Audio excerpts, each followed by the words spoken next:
महाभारत के युद्ध से पहले की बात है, जब अर्जुन अपने धनुष और बाण के कौशल पर अत्यधिक गर्वित थे। एक दिन वे भगवान कृष्ण के साथ गंगा नदी के किनारे पर बैठे हुए थे। उसी समय अर्जुन ने देखा कि वहां एक विशाल वानर बैठा हुआ था, जो बहुत शांत और गंभीर दिखाई दे रहा था। अर्जुन ने उसे पहचाना नहीं, लेकिन कृष्ण ने तुरंत जान लिया कि वह वानर कोई और नहीं बल्कि महाबली हनुमान है। अर्जुन ने सोचा, अगर मेरे पास धनुष और बाण हो तो मैं एक पुल का निर्माण कर सकता हूं, जिस पर हनुमान जैसे बड़े वानर भी चल सकते हैं। कृष्ण ने अर्जुन की यह बात सुनी और मुस्कुरा दी। हनुमान ने अर्जुन की इस बात को सुना और उनकी चुनौती को स्वीकार कर लिया।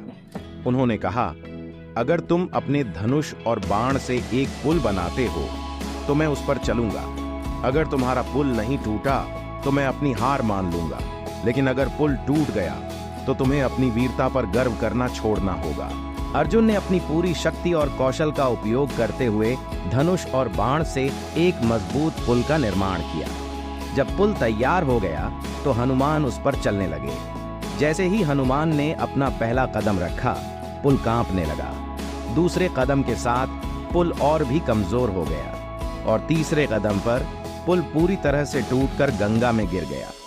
अर्जुन इस दृश्य को देखकर चौंक गए और उन्हें अपनी शक्ति और वीरता पर संदेह होने लगा। वह हनुमान के सामने सिर झुकाकर खड़े हो गए और कहा, मैंने अपनी शक्ति का गलत अनुमान लगाया था। आप मुझसे महान हैं और मैंने अपनी गलती मान ली है। तभी भगवान कृष्ण ने हस्तक्षेप किया और कहा, अर्जुन, हनुमान की शक्ति और भक्ति अतुलनीय है। उन्हें पराजित करना असंभव है। यह तुम्हारे लिए एक सीख है कि सच्ची शक्ति और भक्ति का मूल्य समझो और हमेशा विनम्र रहो। हनुमान ने अर्जुन की विनम्रता और उनके साहस की प्रशंसा की। उन्होंने अर्जुन से कहा, तुम महान योद्धा हो, लेकिन याद रखना कि सच्ची शक्ति भगवान की भक्ति और विनम्रता में है। मैं तुम्हारे साथ हूं और महाभारत के युद्ध में तुम कभी अकेले नहीं रहोगे। इसके बाद हनुमान ने अर्जुन को आशीर्वाद दिया और कहा, मैं तुम्हारे रथ के ध्वज पर हमेशा विराजमान रहूंगा और तुम्हारी रक्षा करूंगा। इस प्रकार अर्जुन को हनुमान से विनम्रता और भक्ति का पाठ मिला और उन्होंने समझा कि सच्चा योद्धा वह है जो अपने अहंकार को छोड़कर भक्ति और विनम्रता को अपनाता है।